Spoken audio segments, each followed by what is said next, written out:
अब भारत ने बनाया इतिहास की सबसे घातक मिसाइल, जिसे मार गिराना हुआ असंभव। चीन, अमेरिका और रूस सभी को कर सकती है। नक्शे से गायब। भारत के इस हथियार को देखकर पागल हुई पूरी दुनिया।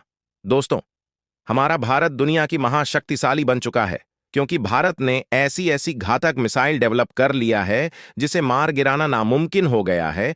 चीन में तो भूचाल आ गया है। चीन जहां भारत के किसी भी मिसाइल के टेस्ट को रोकने का भरपूर प्रयास करता है, लेकिन इस बार भारत ने इतिहास की सबसे घातक मिसाइल का टेस्ट सफलतापूर्वक कर लिया और चीन को भनक तक नहीं लग पाई।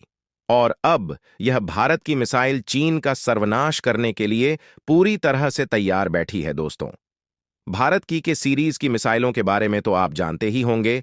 यह भारत ही नहीं, एशिया की सबसे ज्यादा घातक मिसाइल सीरीज है और इसके सीरीज में टोटल 4 मिसाइलें भारत ने तैयार कर ली हैं। पहली है के-15। इस मिसाइल की रेंज है 750 से लेकर 1500 किलोमीटर और यह एक SRBM मिसाइल है, यानी कि शॉर्ट रेंज बैलिस्टिक मिसाइल। यानी कि बैलिस्टिक मिसाइल तो है, लेकिन इसकी रेंज कम है, 1500 किलोमीटर मैक्सिमम। वहीं इसके बाद जो भारत ने मिसाइल बनाई वह ज्यादा एडवांस थी, जैसे कि के-4, जिसकी रेंज है करीबन 3000 किलोमीटर। यह एक MRBM है, यानी कि मीडियम रेंज की बैलिस्टिक मिसाइल है।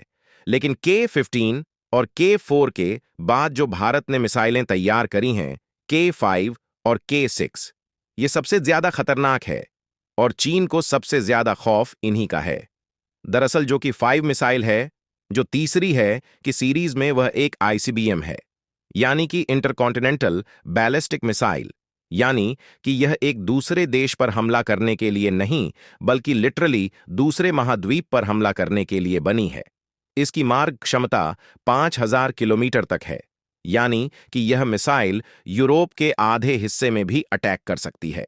लेकिन इसी के साथ भारत एक और चौथी मिसाइल तैयार कर रहा है कि सीरीज की, जो इससे भी ज्यादा खतरनाक है। यह है कि 6SLBM। इसका काम बहुत तेजी से जारी है, कभी भी भारत इसका टेस्ट कर सकता है।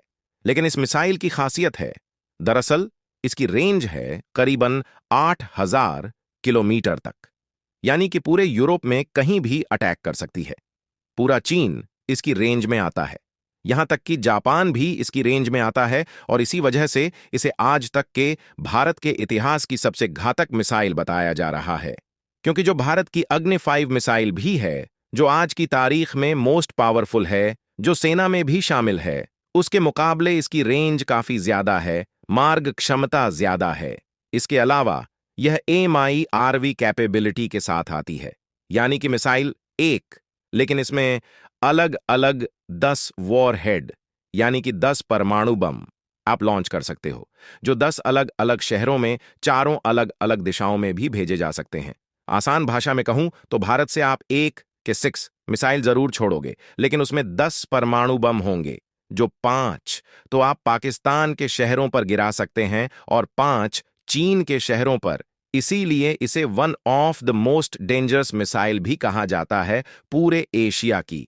लेकिन भारत यहां पर नहीं रुकने वाला। दरअसल हाल ही में रिपोर्ट निकलकर सामने आई है कि भारत के 7 और के 8 मिसाइल भी तैयार करना चाहता है और के 6 की जब टेस्टिंग पूरी हो जाएगी, इसके बाद भारत के 7 और के 8 के काम में भी लग जाएगा।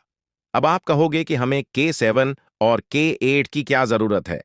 8000 किलोमीटर तक मार करने वाली मिसाइल काफी होती है, पूरा यूरोप कवर हो जाता है, पूरा एशिया, तो सारे देश इसके अंडर आ जाते हैं। फिर हमें एक ऐसी मिसाइल की जरूरत क्यों है जिसकी रेंज और इसकी ताकत के 6 से भी ज्यादा हो? ये तो ओवर पावर हो जाएगी। तो दोस्तों, पूरी खबर क्या है जानेंगे इस वीडियो में। लेकिन उससे पहले भारत के इतनी घातक मिसाइल बनाने के पीछे जो मेहनत लगी है, उसके लिए इस वीडियो पर एक लाइक तो बनता है। फटाफट वीडियो को लाइक कर दीजिए। दरअसल दोस्तों, जो कि 7 होगी, उसकी रेंज के 6 के मुकाबले बहुत ज्यादा होगी। भारत की कोशिश यह है कि जो 10,000 किलोमीटर का बैरियर है, यानी कि हमारी कोई भी मिसाइल 10,000 किलोमीटर से ज्यादा रेंज की नहीं है, ऐसे में हम इस 10 किलोमीटर के बैरियर को तोड़े, उसकी रेंज 10,000 किलोमीटर से ज्यादा रखी जाए और देखिए कि 6 के बाद के सेन और के 8 हम इसलिए नहीं बना रहे हैं क्योंकि हमें रेंज बढ़ानी है। दरअसल के सेन और के 8 के पीछे कारण है वर्ड ज्यादा बढ़ाना। अभी जो कि 6 होगी उसमें एक मिसाइल में आप 7 से लेकर 8 वर्ड रख पाओगे, यानी कि 7 से लेकर 8 परमाणु बम। लेकिन जो कि 7 और के 8 होगी उसमें हम वॉरहेड की संख्या भी बढ़ाएंगे, यानी कि हम उसे 10 से ज्यादा ले जा सकते हैं, रेंज को भी और वॉरहेड की संख्या को भी। दोस्तों, बात सिर्फ रेंज या उसकी ताकत बढ़ाने की नहीं है, बात यहां पर रफ्तार की भी है। आज की जितनी भी मॉडर्न डिफेंस सिस्टम है वह ज्यादातर मिसाइलों को पकड़ने में सक्षम है। उन्हें एक ही तरीके से बीट किया जा सकता है। उनकी आप रफ्तार बढ़ा दीजिए, उसे हाइपरसोनिक से ऊपर ले जाइए, और बताया जा रहा है कि जो कि 7 की स्पीड होगी उनके जो वॉरहेड होंगे 100%, उनकी जब वॉरहेड की एंट्री होगी एटमॉस्फेयर में, यानी कि जब दुश्मन पर परमाणु बम गिर रहा होगा, उस समय उसकी रफ्तार 8 से लेकर 9 माइक तक जानी चाहिए। वह इसलिए क्योंकि इस समय जो कि 6 हम बना रहे हैं, जिसकी टेस्टिंग होने वाली है, जो लगभग बनकर तैयार है, उसके वॉरहेड का जो रीएंट्री स्पीड होगी वह 7.5 मैक ऑलरेडी है। जी हां, जो कि 6 है, जो आने वाले कुछ महीनों में भारतीय सेना में शामिल होगी। वह जब दुश्मन पर परमाणु बम गिराएगी तो उस समय उसके वॉरहेड की रफ्तार 7.5 मैक यानी कि हाइपरसोनिक से बहुत ज्यादा होगी। ऐसे में K7 और K8 की रफ्तार तो देखिए, इससे बहुत ऊपर चली जाएगी और K8 बनकर तैयार हो जाएगी, क्योंकि इसमें दो राय नहीं है। और इसको लेकर पूरा भरोसा इसलिए है क्योंकि अगर आप अग्नि मिसाइलों की पूरी रेंज देखें तो भारत ने पहले अग्नि 1, 2, 3, 4, 5 बनाई। 5 तक आने के बाद DRDO रुका नहीं। उसके बाद जो उन्होंने मिसाइलें थीं उन्हें अपग्रेड करना शुरू कर दिया और उनके P वेरिएंट तैयार किए, यानी कि DRDO मिसाइलों के मामले में कभी रुकता नहीं है। ऐसा नहीं कि आपने मिसाइलें तैयार करी, सेना को दे दी, काम खत्म नहीं। DRDO क्या करता है कि जैसे ही मिसाइल बनाने का काम खत्म हुआ, उसे टेस्टिंग के बाद सेना को सौंपा। उसके तुरंत बाद या तो उस मिसाइल का अपग्रेड तैयारी का काम शुरू हो जाता है या फिर उससे भी घातक मिसाइल बनाने में DRDO लग जाती है। और के सीरीज के मामले में बिल्कुल यही होगा। इसकी अपग्रेडेशन नहीं होगी, बल्कि इसकी जो इससे भी घातक मिसाइलें हैं उन पर काम शुरू किया जाएगा। यह एक बहुत बड़ा सिग्नल है। और आपको बता दूं कि सीरीज की मिसाइलों की रेंज अगर 3000 किलोमीटर है तो आप इसे ही रेंज मानकर चलिए, क्योंकि रेंज इससे ज्यादा गिनी जाएगी। वह इसलिए क्योंकि सीरीज की जितनी भी मिसाइल है, 4, 5, 6, 7, 8, ये सारी मिसाइलें बनाई गई हैं पनडुब्बी से लॉन्च करने के लिए।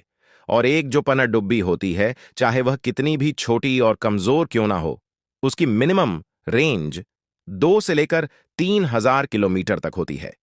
यानी कि जो 3000 किमी की मिसाइल है उसकी रेंज आप डबल मानकर चलिए। और भारत के पास तो आधुनिक परमाणु पनडुब्बियों हैं, तो ताकत का कोई अनुमान ही नहीं है। और आप सोचिए, अगर इनमें हमने के 7 और के 8 जैसी मिसाइलें लगा दी, उसके बाद तो इन्हें रोकना कितना असंभव हो जाएगा। तो दोस्तों, भारत का मुकाबला अब इस धरती पर कोई नहीं कर पाएगा। भारत के इस मिसाइल के आगे कोई नहीं टिक पाएगा। तो दोस्तों, इसके बारे में आपका क्या राय है? कमेंट्स बॉक्स में जरूर बताना। और अगर चैनल पर नए हो तो चैनल को जरूर सब्सक्राइब कर लेना, रोजाना ऐसे ही वीडियो देखने के लिए। जय हिंद, जय भारत, वंदे मातरम।